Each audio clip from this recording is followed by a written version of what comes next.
님 질의 순서 되겠습니다. 예, 서영교 국회의원입니다. 법원행정처장님, 예, 실망스럽습니다. 상식적으로 말씀해 주세요. 아까 말씀하신 것처럼 상식적으로, 공정하게. 자, 대법원에 이재명 대표 사건이 올라왔어요. 예. 근데 4월 22일 날 배당이 됐어요. 그런데 그 전에 볼 수가 있다고요? 예. 그 사건들을 볼 수가 있다고요? 말씀드린 것처럼 전압 사건으로 접수가 되었고 또 이 사건은 7조 1항에 전압 사건으로 접수가 되었다고 누가 그럽니까? 이 말씀드린 누가 것처럼 전압 사건으로 했죠? 처음부터 법적인 성격이 전압 사건으로 그러니까 누가 전압 사건으로 했냐고요? 아까 읽으셨는데 누가 그걸 전압 사건으로 하죠? 소부에 배당됐는데 그걸 전압 사건으로 할 때는 조의대가 했어요? 아닙니다. 처음에 전압 사건으로 했다고 한 건 누가 전압 사건으로 한 요 거예요? 규정에 나와 있습니다만은 자, 제가 물어볼게요. 그러면 재판하시면서 다른 판사가 재판하는 거 보신 적 있어요? 무슨 말씀인지 판사로 재판을 하세요. 당신 거를. 자신에게 온 사건이 있습니다. 다른 판사가 갖고 있는 사건 볼 수 있습니까? 이 사건은 전압 사건은 모든 대법관들이 다 접근할 수 있는 권한이 있기 때문에 접근할 수 있는 권한을, 그러니까 3월 28일부터 이거 빨리 파기환송시키자 이러고 모의했다는 이야기라고밖에 들을 수가 없어요. 저희는 저는 결론을 내렸다고는 생각하지 않습니다. 다만 상식적으로 그렇게 해본 적 있어요? 대법관이시죠? 예. 대법관인데 그렇게 사건이 올라왔는데 그 사건이 오자마자 무죄난 사건을 답변서가 도착하기도 전에 그렇게 보신 적 있어요? 있는지 얘기해 보세요. 뭐 저희 개인적인 경험은 없다는 말을 지난번에도 말씀드렸습니다. 아니, 있어요, 없어요? 없지요. 개인적으로 없지요, 그런 경험이. 그 말씀은 지난번에도 드렸습니다. 네. 개인적으로 그런 경험이 없는데 어떻게 이것을 대한민국의 상식적으로 가능하다고 이야기하시죠? 저는 그래서 아주 실망스럽습니다. 자, 우리 최진수 윤리감사관님, 예, 이거 한번 물어볼게요. 직위원, 예, 최진수 감사관님 판사 출신이세요? 예. 그러면 구속 기간을 날로 계산하세요? 시간으로 계산하세요? 저는 지금 형사 사건을 한 지 상당히 오래돼가지고 날로 계산하세요? 시간으로 계산하세요? 시간으로 계산해 본 적 있습니까? 없으시죠? 왜냐하면 대한민국에 처음 있는 거예요. 그것도 내란 우두머리 윤석열을 시간으로 계산해서 풀어줬어요. 그런 직위원 이해가 되세요? 그런 직위원 이해가 되세요? 그런 직위원이 화면 틀어주세요. 룸사롱을 갔답니다. 변호사의 접대를 받아서. 룸사롱에 가서 사진은 찍고 술은 안 마셔요? 그리고 술도 먹었다고 나왔어요. 그러면 윤리감사관께서 제가 물어볼게요. 과연 그 룸사롱 가보셨어요? 판사가 저런 제보가 나와서 온 세상이 들썩거렸어요. 그러면 저 사람 판사의 자격이 있습니까? 없습니까? 지금 현재까지 그 조사된 사실관계 하에서는 그런데 윤리감사관께서는 조사를 그런 식으로 합니까? 재판도 그런 식으로 합니까? 직위원이 핸드폰을 몇 번 바꿨어요. 윤석열이 구속을 취소 청구한 날 핸드폰을 바꿔요.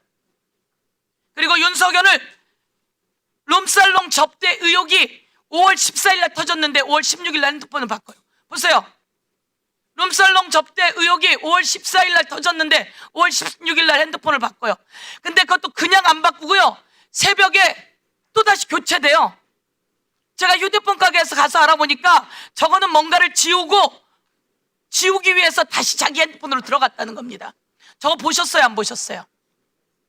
저희들 그 윤리감사관실에서 감사하는 방법의 그 주된 방법이 그 관련 당사자들의 그 진술 청취가 주된 재판할 때 살인범이 나와요. 살인범을 어디에서 어떻게 누구를 쫓아가다 살인했는지 알으려면 그 사람 말만 듣고 끝내세요? 너 가보니까 안 그랬어? 이러고 말 듣고 끝내요?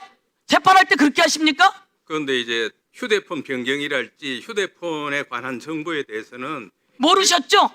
저희들이 어떻게 그 그렇죠. 몰랐죠? 추적할 방법이 없습니다. 권한도 없고. 보세요. 그럼 우리는 어떻게 추적했어요? 이 핸드폰이 바뀐 걸 우리는 어떻게 알았어요? 이걸 어떻게 알았어요? 이런 정도, 이거는 통신 자료를 요구하면 다 나와요. 그럼 법원에서는 통신 자료 요구하지 못하나요? 그거는 불가능합니다. 그게 자, 통신비밀보호법에 의하면 자 보세요. 이 경우 재판의 경우에만 자료 자료 요청. 자, 이게 조용히 하세요. 뭘 잘했다고 자꾸 끼어들어요? 변호사한테 접대를 받고 변호사에게 20여 차례 접대를 받았어요. 거기 계신 모든 판사들께 내가 물어볼게요. 변호사한테 20여 차례 접대를 받았어요. 1. 그레이스에서, 그리고 2. 샤르망에서. 이런 사람이 윤석열을 풀어줬어요. 이런 사람을 그대로 두고 있는 대법원은 누가 대법원장이에요? 조희대 대법원장에 따라서 이게 그대로 가 있는 거 아닙니까?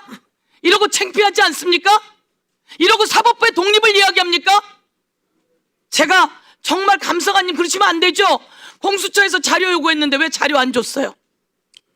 공수처 자료 제공 요청에 대해서는 저희들이 그 표목에 대해서는 제공을 했습니다. 자, 제가 질문할게요. 우리 법원행정처장님, 예. 재판할 때 이렇게 하십니까? 대한민국 국민이 보고 있잖아요. 징계해야지요. 재판 맡기지 말아야죠. 윤석열 재판이에요, 그것도. 그리고 아까 제주도에서는 애기 보러 갈까? 보셨어요? 자, 영상 한번 띄워봐 주세요. 애기 보러 갈까? 저기 뭐라고 나왔어요? 오늘 2차는 슥 애기 보러 갈까? 저 판사 그대로 둡니까? 이게 온 세상에 나왔어요.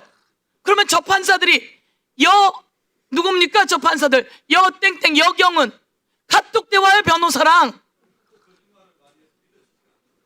믿어지지 않을 만큼 저런 일들이 있어요. 그런데 저거를 두둔하는 국힘의 신동욱은 뭐예요? 아니 이 카톡을 두둔하는 신동욱은 뭡니까? 윤석열을 두둔하더니 이 카톡을 두둔해요. 야, 정말 내가 깜짝 놀라네요. 제가 법원에 드리고 싶은 말씀이 이겁니다.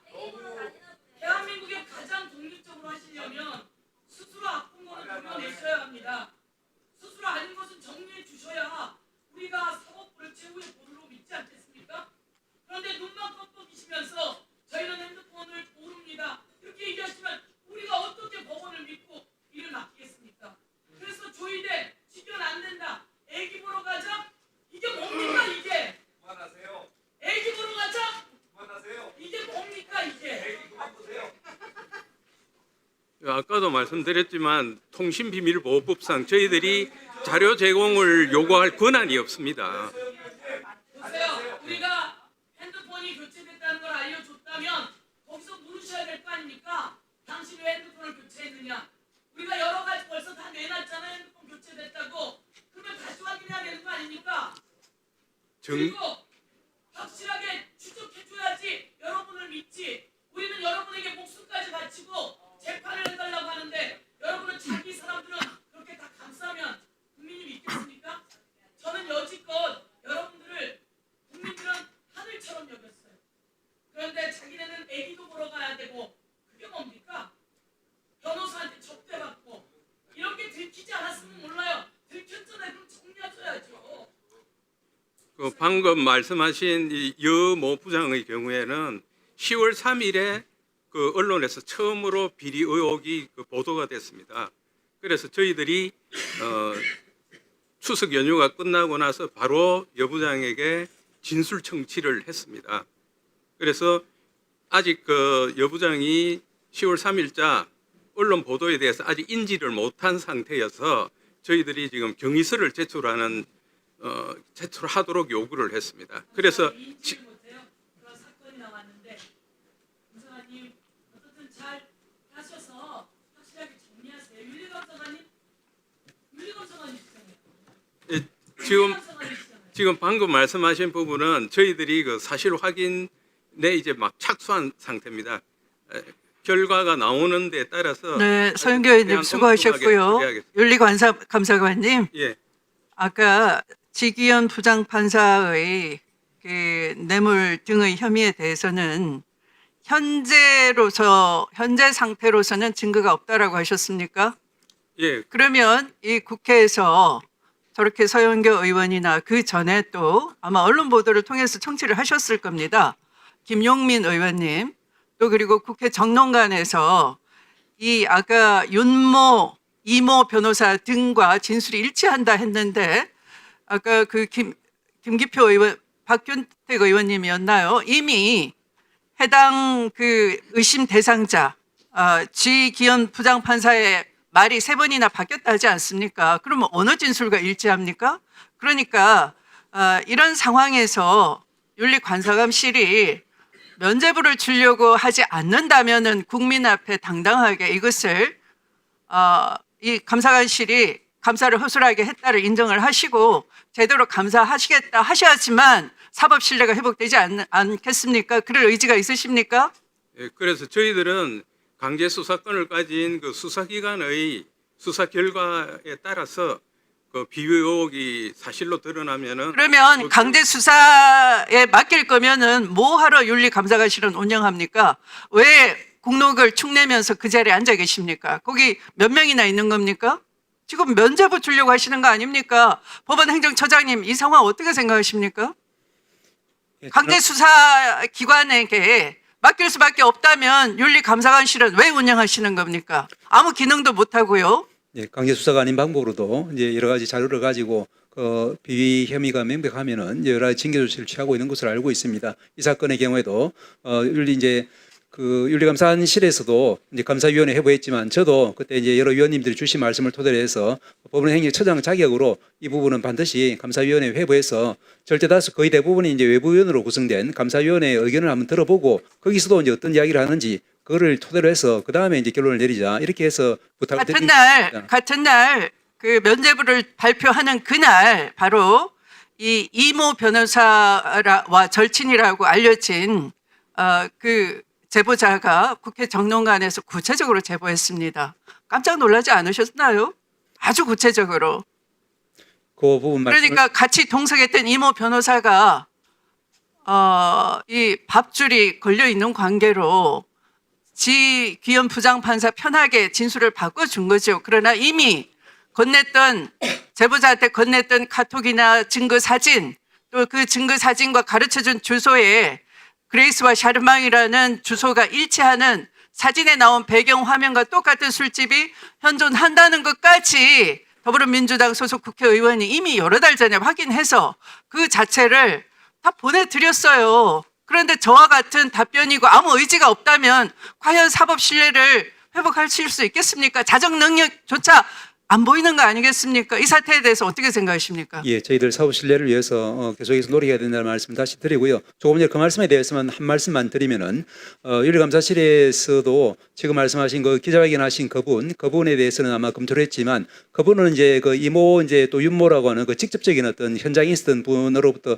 전해들은 이제 전문 증거이기 때문에 그 전문 증거보다는 현장에 직접 있었던 그 두 변호사의 진술이 원본 증거로서 더 가치가 있다라고 해서 그 부분들에 대해서 이제 조사를 한 것으로 알고 있습니다. 원본 증거를 이미 제보를 해서 흔적을 남긴 사람이 말만 아니라 카톡 사진까지 보냈고 말씀드리지 않습니까? 그리고 입장 때문에 계속 법원과 껄끄러운 관계를 유지할 수 없는 변호사인 관계로 진술을 바꿨을 강한 의혹을 이미 제기했고요.